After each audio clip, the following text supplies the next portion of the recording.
ാണ് അല്ലാതെ ആർക്കും പറയാൻ പറ്റില്ല. പ്രേക്ഷകരാണല്ലോ കണ്ടുകൊണ്ടിരിക്കുന്നത്, റിപ്പോർട്ടർ TV ആണ്. അവർ വരെ നമ്മളോട് കാര്യം കാണിച്ചു. കാരണം ഇന്ത്യയിലെ മാധ്യമങ്ങൾ മുഴുവൻ ഗോദി മീഡിയ ആയിട്ട് അങ്ങോട്ട് പോയി, റിപ്പോർട്ടർ TV പോയിട്ടില്ല. മനസ്സിലായി? ഈ സമയം ഇന്നലെയും മിനിഞ്ഞാന്നൊക്കെ വിമർശിച്ചിട്ടുണ്ട്. നരേന്ദ്രമോദി ഇതിനേക്കാളും മര്യാദ തന്നു. കാരണം 4 വർഷം നടത്തിക്കൊണ്ടുപോകാനുള്ള സംവിധാനം തന്നു. VD സതീശൻ സർക്കാർ 30 ദിവസം സമ്മതിച്ചില്ല, 90 ദിവസം ആയിട്ടില്ല, 3 മാസം തയ്ച്ചിട്ടില്ല ഒരു മാധ്യമ സ്ഥാപനത്തിൽ ഇങ്ങനെ വേട്ടയാടാൻ വേണ്ടിയിട്ട്. ഇതിനകത്ത് എന്തെങ്കിലും ഒരു മിനിറ്റ് സാറേ, ഇതിനകത്ത് എന്തെങ്കിലും തെറ്റുണ്ടെങ്കിൽ ശരി, ഇതിനകത്ത് തെറ്റിൻ്റെ ഭാഗമാണ് തരി നിയമപരമായി നേരിടാന്നേ. ഈ വാർത്തകൾ ചോർത്തിക്കൊടുത്ത് എന്തിനാണ് ക്രെഡിബിലിറ്റി നടത്തുന്നത്? സ്ഥാപനത്തിന്റെ ക്രെഡിബിലിറ്റി നടത്തുന്നത് എന്തിനാണ്? ഈ വാർത്തകൾ ചോർത്തിക്കൊടുത്തതുകൊണ്ട് കിട്ടുന്ന ഏക ബെനിഫിറ്റ് ഈ സ്ഥാപനത്തിന്റെ ക്രെഡിബിലിറ്റി നശിപ്പിക്കുക എന്നുള്ളത് മാത്രമാണ് അല്ലേ? ഈ പറയുന്ന ഈ N പ്രശാന്ത് ഉണ്ടാക്കിയ അന്വേഷണ റിപ്പോർട്ട് ഒരു പീസ് എടുത്തിട്ട് ചോർത്തി മുഖ്യമന്ത്രിയുടെ ഓഫീസിൽ നേരിട്ട് കൊടുക്കുന്ന സമയത്ത് അതെന്തിനാണ് ഉപയോഗിക്കുക? അത് ഉപയോഗിക്കുക എന്ന് പറയുന്നത് മാധ്യമ സ്ഥാപനത്തിന്റെ അല്ലെങ്കിൽ ആ സ്ഥാപനത്തിന്റെ ക്രെഡിബിലിറ്റി തകർക്കാം എന്നുള്ളതിൽ മാത്രമല്ല ഉദ്ദേശം. രണ്ടാമതൊരു കാര്യം, ക്രെഡിബിലിറ്റിയോ? ആർക്കാണ് ക്രെഡിബിലിറ്റി? കാട്ടുകള്ള വീരപ്പ, നിനക്കാണോ ക്രെഡിബിലിറ്റി? അതോ നിന്റെ കൂട്ടിക്കൊടുപ്പ് സ്ഥാപനമായിട്ടുള്ള മാമാമടിക്കാരനായിട്ടുള്ള മൊട്ട അരുൺകുമാറിനും നിങ്ങളുടെ കൂട്ടിക്കൊടുപ്പുകാർക്ക് വേണോ ക്രെഡിബിലിറ്റി? നിന്റെ സ്ഥാപനത്തിനാണോ ക്രെഡിബിലിറ്റി? എന്തർത്ഥത്തിൽ, ഏത് രീതിയിൽ? കേരളത്തിന്റെ പൊതുസമൂഹത്തിൽ അങ്ങനെ ഒരു ക്രെഡിബിലിറ്റി ഇല്ല കേട്ടോ. ഇനി അങ്ങനെ എന്തെങ്കിലും ഒരു തെറ്റിദ്ധാരണയുണ്ടെങ്കിൽ അത് തെറ്റിദ്ധാരണ മാത്രമാണ്. അത് തെറ്റിദ്ധാരണയാണ്, നിന്റെ തെറ്റിദ്ധാരണയാണ് എന്ന് മനസ്സിലാക്കുക. കേരളത്തിന്റെ പൊതുസമൂഹത്തിൽ നിന്റെ സ്ഥാപനത്തിന് യാതൊരു വിധത്തിലുള്ള ക്രെഡിബിലിറ്റിയുമില്ല. നിന്റെ സ്ഥാപനം പടച്ചു വിടുന്നത് അത്രയും വ്യാജങ്ങളാണ്, പച്ചക്കള്ളങ്ങളാണ്. പിന്നെ നിനക്ക് ക്രെഡിബിലിറ്റിയോ ഉണ്ടോ? ആരാണ് നീ? മൊട്ട അരുൺ തന്നെ പറയട്ടെ, ആരാണ് നീ എന്ന്. ശ്രീകാന്ത്, മുട്ടിൽ മരമുറി കേസിൽ പ്രതികൾക്കെതിരെ, വനം കൊള്ളക്കാരായ കാട്ടുകള്ളന്മാരായ പ്രതികൾക്കെതിരെ അന്വേഷണത്തിനുള്ള അനുമതി നൽകിയിരിക്കുന്നു ഹൈക്കോടതി. വനം വകുപ്പിന് സ്റ്റേ ആവശ്യപ്പെട്ടുള്ള പ്രതികളുടെ ഹർജി ഹൈക്കോടതി തള്ളിയിരിക്കുന്നു. ഒരുപക്ഷെ ഇന്നു തന്നെ പ്രതികളുടെ അറസ്റ്റ് തടഞ്ഞുകൊണ്ടുള്ള മുൻ ഹൈക്കോടതി വിധി റദ്ദു ചെയ്യാനുള്ള സാധ്യതയും കാണുന്നുവെന്നാണ് S. ശ്രീകാന്ത് പറയുന്നത്. അങ്ങനെയാണെങ്കിൽ മുട്ടിൽ മരമുറി കേസിലെ വനം കൊള്ളക്കാരായ പ്രതികളുടെ അറസ്റ്റിലേക്ക് കാര്യങ്ങൾ ചെന്നെത്തും. കേരളത്തിൽ അടുത്തിടെ കണ്ട ഏറ്റവും വലിയ വനം കൊള്ളയാണ് മുട്ടിൽ നടന്നത്. കാട്ടുകള്ളന്മാരായ പ്രതികൾ, അവർക്ക് ഉന്നത ബന്ധം, ഈ വിഷയമെല്ലാം നിയമസഭയിൽ ഉന്നയിച്ചിരുന്നു. വനം വകുപ്പ് വലിയ അന്വേഷണത്തിലാണ്. വനം വകുപ്പിന്റെ ഉന്നതതല അന്വേഷണത്തിന്റെ റിപ്പോർട്ടുകളും ഇപ്പോൾ പുറത്തു വന്നിരുന്നു. ആരാണ് നീ കാട്ടുകള്ളൻ? നിനക്ക് ക്രെഡിബിലിറ്റിയോ? ക്രിമിനൽ കേസുകളിൽ പ്രതിയായ നീ, ക്രിമിനൽ കേസുകളിലെ 1ഉം 2ഉം 3ഉം പ്രതിയായ കുടുംബത്തിലെ നീ, നിനക്കെന്ത് ക്രെഡിബിലിറ്റിയാണ് മിസ്റ്റർ കാട്ടുകള്ളൻ വീരപ്പ? ആൻഡ് ഇപ്പം നിനക്ക് വേദനിക്കുന്നുണ്ടല്ലേ? നിയമത്തിന്റെ വഴിക്ക് പോയാൽ പോരെ, എന്തിനാണ് വാർത്തകൾ ചോർത്തി കൊടുക്കുന്നത് എന്ന്? നിയമത്തിന്റെ വഴിക്ക് നിന്റെ കാര്യത്തിൽ മാത്രം മതിയോടാ കാട്ടുകള്ള? എടാ ചേറ്റേ, നിന്റെ കാര്യത്തിൽ മാത്രം മതിയോ ഈ നിയമത്തിന്റെ വഴിക്ക്? അല്ലേ? നീയും നിന്റെ കൂട്ടിക്കൊടുപ്പുകാരായ ഊമ്പൻ വിദഗ്ധന്മാരും നിങ്ങളും നിയമത്തിന്റെ വഴിക്കാണോ എല്ലാ കാര്യങ്ങളും വിട്ടിട്ടുള്ളത്? അല്ലല്ലോ. നിങ്ങള് സാങ്കല്പിക ഇരകളെ ഉണ്ടാക്കുവാൻ വേണ്ടി നിങ്ങൾ ഇറങ്ങി തിരിച്ചിട്ടില്ലായിരുന്നോ? നിങ്ങൾ കേരളത്തില് ഈ പറയുന്ന 2025 ഡിസംബറിൽ രാഹുൽ മാങ്കൂട്ടത്തിനെതിരെ പരാതി ഉണ്ടായപ്പോ, 2025 ഓഗസ്റ്റിൽ ആരോപണങ്ങൾ ഉയർന്നപ്പോ 2025 ഡിസംബർ ആകേണ്ടി വന്നു ഒരു പരാതിക്കാരിയെ കണ്ടുകിട്ടാൻ. അല്ലേ? ഡിസംബർ ആകേണ്ടി വന്നു ഒരു പരാതിക്കാരിയെ കണ്ടെത്താൻ. ഓഗസ്റ്റിൽ ആരോപണം ഉയരുന്നു, ഡിസംബർ വരെ, August, September, October, November, December ആകേണ്ടി വന്നു ഒരു പരാതിക്കാരിയെ കണ്ടെത്താൻ. അല്ലേ? അപ്പൊ ആ ഘട്ടത്തില് പരാതിക്കാരില്ലാതെ കുഴങ്ങി നിന്ന പിണറായി വിജയനും കൂട്ടർക്കും വേണ്ടിയിട്ട് രാഹുൽ മാങ്കൂട്ടത്തിലെ ക്രെഡിബിലിറ്റി തകർക്കാൻ എന്തൊക്കെ പണിയാണ് നീ എടുത്തു കൂട്ടിയത്? നീയും നിന്റെ ഊമ്പൽ വിദഗ്ധൻ മൊട്ടയും കൂടിയിട്ട് നിങ്ങൾ കേരളത്തിന്റെ തെരുവുകൾ അത്രയും നിങ്ങൾ അലഞ്ഞു തിരിഞ്ഞ് നടന്നില്ലേ? നിങ്ങൾ ആരൊക്കെയാ സമീപിച്ചത് സാങ്കല്പിക ഇരയെ ഉണ്ടാക്കാൻ വേണ്ടിയിട്ട്? സാങ്കല്പിക ഇരയാവാൻ തയ്യാറുണ്ടോ? പണം തരാം എന്ന് ഓഫർ വെച്ചുകൊണ്ട് നിങ്ങൾ ആരൊക്കെ സമീപിച്ചു? എന്തായിരുന്നു നിങ്ങളുടെ ലക്ഷ്യം? നിങ്ങളുടെ മാധ്യമ പ്രവർത്തനമായിരുന്നോ ലക്ഷ്യം? ശ്രീനാദേവി കുഞ്ഞമ്മയെ നിങ്ങളുടെ നിന്റെ സ്ഥാപനം എന്നൊന്നും പറയാൻ പറയില്ല, പറ്റില്ല. നിന്റെ വേശ്യാലയത്തിലെ ഒരാൾ ഒരു ജേർണലിസ്റ്റ്, നിന്റെ വേശ്യാലയത്തിലെ ഒരു ജേർണലിസ്റ്റ് വിളിച്ചില്ലേ ശ്രീനാദേവി കുഞ്ഞമ്മയെ? സാങ്കല്പിക ഇരയാകണമെന്ന് അവരോട് ആവശ്യപ്പെട്ടില്ലേ? അത് മാധ്യമപ്രവർത്തനമായിരുന്നോ? നിനക്കെന്താണ് ഈ ഇരകളെ ഉണ്ടാക്കുവാൻ ഇത്രമാത്രം തിടുക്കമെന്തായിരുന്നു? നിനക്കെന്തായിരുന്നു ഇത്ര തിടുക്കം? ഇരകളെ ഉണ്ടാക്കണമെന്ന് നിനക്കെന്തായിരുന്നു ഇത്ര വലിയ ആവശ്യമെന്തായിരുന്നു? ശ്രീനാദേവി കുഞ്ഞമ്മയോട് എന്തിൻ്റെ അടിസ്ഥാനത്തിലാണ് നീ സാങ്കല്പിക ഇരയാകണമെന്ന് നിന്റെ സ്ഥാപനത്തിലെ നിന്റെ തൊഴിലാളി ശ്രീനാദേവി കുഞ്ഞമ്മയോട് എന്തടിസ്ഥാനത്തിലാണ് അങ്ങനെ ഒരു ആവശ്യം ഉന്നയിച്ചത്? അപ്പോ അവിടെ നിയമത്തിൻ്റെ വഴിക്കല്ലായിരുന്നല്ലോ. ഇനി ഇതൊക്കെ കഴിഞ്ഞിട്ടും അവസാനം പരാതിക്കാരെ പരാതിയും ഉണ്ടാക്കി രാഹുൽ മാങ്കൂട്ടത്തിനെതിരെ പരാതിയുമായിട്ട് വന്നപ്പോ അന്ന് നിന്റെ സ്ഥാപനത്തിലെ ഈ പറയുന്ന ആളുകളൊക്കെ എന്തായിരുന്നു ചെയ്തുകൊണ്ടിരുന്നത്? രാഹുൽ മാങ്കൂട്ടത്തിലെ ക്രെഡിബിലിറ്റി എങ്ങനെ തകർക്കാം എന്നായിരുന്നില്ലേ നിങ്ങൾ ആലോചിച്ചു കൊണ്ടിരുന്നത്? അതിനുവേണ്ടിയായിരുന്നില്ലേ പ്രവർത്തിച്ചു കൊണ്ടിരുന്നത്? അല്ലേ? രാഹുൽ മാങ്കൂട്ടത്തിലെ ക്രെഡിബിലിറ്റിയും അയാളുടെ ജനസ്വീകാര്യതയും അയാളുടെ ഓരോരോ സെലിബ്രിറ്റി സ്റ്റാറ്റസും തകർക്കാൻ വേണ്ടി നിങ്ങൾ പണിയെടുക്കുകയായിരുന്നില്ലേ? രാഹുൽ മാങ്കൂട്ടത്തിനെതിരെയുള്ള പരാതി അത് നിയമത്തിന്റെ വഴിക്ക് പോകട്ടെ എന്നല്ലല്ലോ നീയും നിന്റെ സ്ഥാപനവും കരുതിയതും, അങ്ങനെയല്ലല്ലോ പ്രവർത്തിച്ചതും. എന്തടാ നിന്റെ കാര്യത്തിൽ മാത്രം നിനക്കിത്ര കരച്ചിലെന്തടാ? നീ എന്താ കരുതിയത്? പിണറായി വിജയൻ നിന്റെ മുന്നിൽ ലോച്ചാനിച്ച് നിന്നിട്ടുണ്ടാകാം.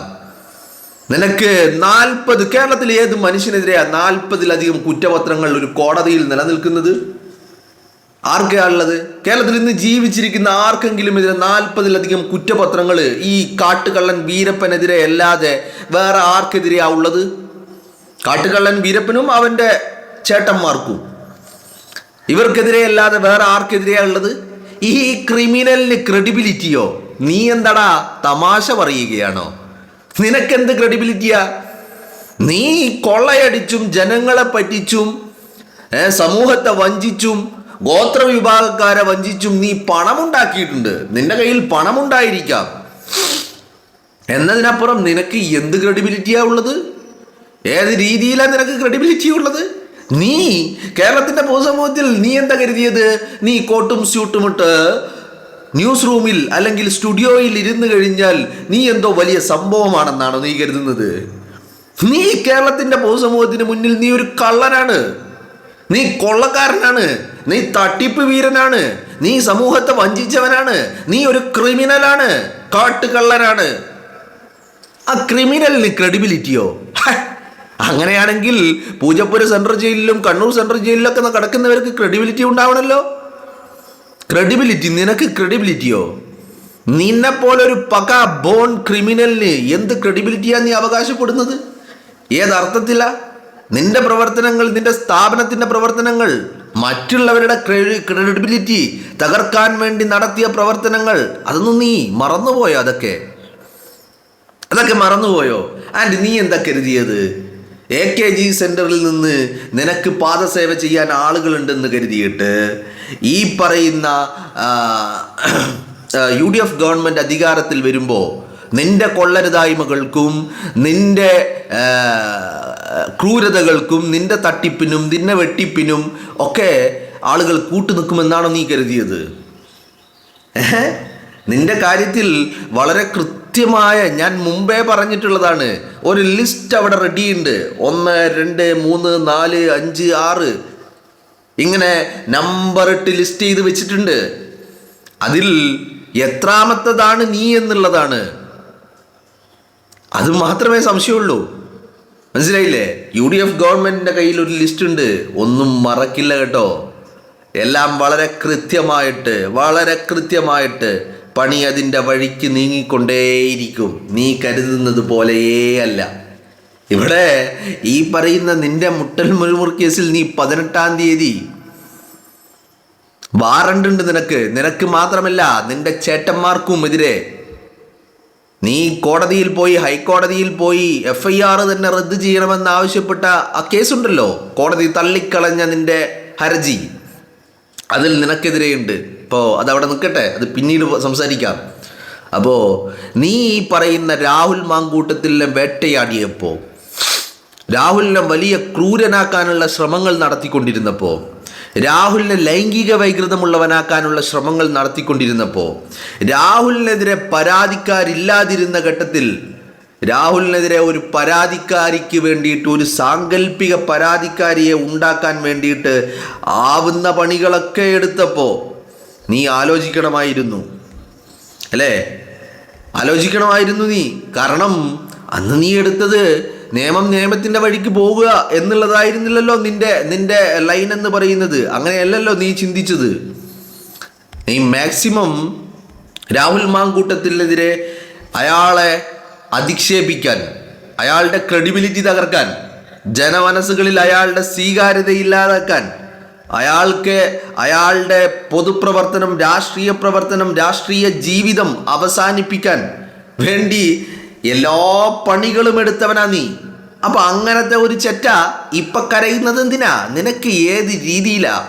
നീ എന്താ കരുതിയത് കാലാകാലവും പിണറായി വിജയൻ കേരളത്തിന്റെ മുഖ്യമന്ത്രി കസേരയിൽ ഇരിക്കുമെന്നോ? കാലാകാലവും പിണറായി വിജയൻ കേരളത്തിന്റെ മുഖ്യമന്ത്രി ആകുമെന്നാണോ നീ കരുതിയത്? Never ever. പിണറായി വിജയൻ കേരളത്തിന്റെ തന്തയൊന്നല്ല. പിണറായി വിജയൻ തന്തയാണെങ്കിൽ അത് വിവേകിന്റെയും വീണയുടെയും മാത്രമാ, അല്ലാതെ പിണറായി വിജയൻ കേരളത്തിന്റെ തന്തയൊന്നല്ല. അത് നിങ്ങൾ സഖാക്കൾക്ക് അങ്ങനെ ഒരു തെറ്റിദ്ധാരണ ഉണ്ടായേക്കാം, അത് സഖാക്കളുടെ മാത്രം തെറ്റിദ്ധാരണയാണ്. അതിനപ്പുറത്തേക്ക് കേരളത്തിന് അത്തരമൊരു തെറ്റിദ്ധാരണകൾ, അല്ലെങ്കിൽ അങ്ങനെ കേരളം ചിന്തിക്കുന്നേയില്ല. കാരണം കേരളത്തിലെ മനുഷ്യരെന്നൊക്കെ പറഞ്ഞ അപ്പം കാണുന്നവനെ അപ്പ എന്ന് വിളിക്കുന്ന കൂട്ടത്തിലല്ല. അങ്ങനെ ചില ആളുകളുണ്ട്, അതിപ്പോൾ എല്ലാ സമൂഹത്തിലും ഉണ്ടാകും, മനസ്സിലായില്ലേ? എല്ലായിടത്തും ഉണ്ടാകും കാണുന്നവനെയൊക്കെ അപ്പ എന്ന് വിളിക്കുന്നവൻ. എന്നാൽ നിന്റെ ആ സ്വഭാവം കേരളത്തിന്റെ പൊതുസമൂഹത്തിനില്ല എന്ന് നീ മനസ്സിലാക്കുക. കൃത്യമല്ലേ? ഒന്നും മറക്കില്ല രാമ എന്ന് പറഞ്ഞു വെച്ചിട്ടാണ് കേരളത്തിൻ്റെ ഭരണസിരാ കേന്ദ്രത്തിലേക്ക് VD സതീശൻ നടന്നു കയറിയത്. വളരെ കൃത്യമായിട്ട് അത് ഈ പാർട്ടിയുടെ UDFന്റെ പ്രവർത്തകര് ആഗ്രഹിച്ച കാര്യങ്ങളാണ് ഇന്ന് നടന്നുകൊണ്ടിരിക്കുന്നത്. UDFന്റെ പ്രവർത്തകർ ആഗ്രഹിച്ചത് ഈ പ്രവർത്തകരുടെ വികാരത്തിനൊപ്പം നിൽക്കാനല്ലാതെ ഈ സർക്കാരിന് സാധിക്കില്ല. കാരണം ഈ സർക്കാരിനെ ഉണ്ടാക്കിയെടുത്തത് ഈ പ്രവർത്തകരാണ്. ആ പ്രവർത്തകരുടെ വികാരങ്ങൾക്കൊപ്പം നിൽക്കുകയല്ലാതെ വേറെ വഴികളില്ല എന്നുള്ളതാണ്. മനസ്സിലായില്ലേ? അപ്പോൾ വളരെ കൃത്യമാണ് കാര്യങ്ങൾ. നീ കരഞ്ഞുകൊണ്ടിരുന്നിട്ട് കാര്യമില്ല, മനസ്സിലായില്ലേ? ഇതിപ്പോ നീ ഒരു കുറ്റക്കാരനാണെന്നൊന്നും പറഞ്ഞില്ല, ഒരു അന്വേഷണം അത്രയേ പറഞ്ഞിട്ടുള്ളൂ. കൃത്യമായ രേഖകൾ ഒന്നും കണ്ടെത്താൻ കഴിയുന്നില്ല, അതുകൊണ്ടൊരു അന്വേഷണം. പിന്നെ അതിനേക്കാളൊക്കെ ഉപരി എവിടുന്നാണ് ഇത്രയും വലിയ സോഴ്സ്, ഈ സോഴ്സ് ഓഫ് ഫണ്ട് എവിടുന്നാണ് എന്നുള്ളതും വളരെ പ്രധാനമാണല്ലോ. ഒരു മനുഷ്യന് അയാൾക്ക് സമ്പാദിക്കുന്നതിനൊന്നും കുഴപ്പമില്ല, പൈസക്കാരനും ആവാം, പണം ഉണ്ടാവാം, ഒക്കെ റെഡിയാ. പക്ഷെ ഇത് എവിടുന്നാണ് ഇത്രയും വലിയ ഒരു ഫണ്ട് എവിടുന്നാണ് എന്നുള്ളത് ഒരു വലിയ ചർച്ചാ വിഷയമാണ്. അപ്പോൾ ആ സോഴ്സൊക്കെ ഒന്ന് അന്വേഷിക്കട്ടെ. പിന്നെ പോരാത്തതിന് ഇത്രയൊക്കെ പണം കൈമാറുമ്പോൾ ഇതിന് GST ആയിട്ട് കേരള സംസ്ഥാന ഗവൺമെൻറ്റുകൾക്ക് നൽകേണ്ട നികുതി നൽകിയിട്ടുണ്ടോ എന്നുള്ളത് കൂടി പ്രത്യേകം ചിന്തിക്കേണ്ട ഒരു വിഷയമാണ്. അതൊക്കെ കണ്ടെത്തണം, അതൊക്കെ അന്വേഷിക്കണം. എന്നാണെങ്കിലും GST വകുപ്പിൻ്റെ ഒരു നോട്ടീസ് നിനക്ക് വന്നിട്ടുണ്ടല്ലോ, അപ്പോൾ GST കൊടുക്കണം. അങ്ങനെ ഒരുപാട് കാര്യങ്ങളുണ്ട്. അതൊക്കെ അങ്ങ് ക്ലിയർ ആവട്ടെ, എല്ലാം നല്ല രീതിയിൽ പോകട്ടെ. ഇവിടെ എന്താ പറയേണ്ടത്, ഒരു അന്വേഷണം വരുമ്പോഴേക്കും ഇത്രയധികം കരച്ചിൽ നിനക്ക് വേണ്ട, മനസ്സിലായില്ലേ? അപ്പോൾ ഈ പറയുന്ന നിയമത്തിൻ്റെ വഴിക്ക് പോകുക എന്ന് പറഞ്ഞാൽ അത് എല്ലാവരുടെ കാര്യത്തിലും വേണം. നിയമത്തിൻ്റെ വഴിക്ക് തന്നെ പോകണം. നിന്റെ കാര്യം വരുമ്പോൾ മാത്രമാകരുത് നിയമത്തിൻ്റെ വഴിക്ക് പോകുക എന്ന് പറയുന്നത്. കാരണം രാഹുൽ മാങ്കൂട്ടത്തിനെതിരെ സാങ്കല്പിക ഇരയെ ഉണ്ടാക്കാൻ ഇറങ്ങി പണിയെടുത്തവനാ നീ. മനസ്സിലായില്ലേ? സാങ്കല്പിക ഇരയെ ഉണ്ടാക്കാൻ. അപ്പോൾ ഈ ഇരകളൊക്കെ എവിടെ നിന്ന് ഉണ്ടായി, എന്തിൻ്റെ പേരിലുണ്ടായി, എന്തായിരുന്നു ലക്ഷ്യം കൃത്യമാണല്ലോ അല്ലേ? അല്ലെങ്കിലും പരാതിയില്ല, താൻ നിയമ നടപടിക്കില്ല എന്ന് പറഞ്ഞ ആൾ തെരഞ്ഞെടുപ്പിൻ്റെ തലേ ദിവസം പോയിട്ട് പരാതി കൊടുത്തിട്ടുണ്ടെങ്കിൽ എന്താണ് ലക്ഷ്യം? ലക്ഷ്യം എന്താണ്? അപ്പോൾ ഈ കാര്യങ്ങളിൽ നീ കാണിച്ചത്, അത് നീ ചെയ്തു കൂട്ടിയത്, അത് ഇപ്പം നീ അനുഭവിക്കുന്നു, അത്രയേ ഉള്ളൂ. അപ്പോൾ പാപം ചെയ്യാത്തവർ കല്ലെറിയട്ടെ എന്നാണല്ലോ. അതുകൊണ്ട് തന്നെ നീ ചെയ്തു കൂട്ടിയതാണ് നിനക്കിപ്പോൾ തിരിച്ചടിച്ചു കൊണ്ടേയിരിക്കുന്നത് എന്നുള്ളതാണ്.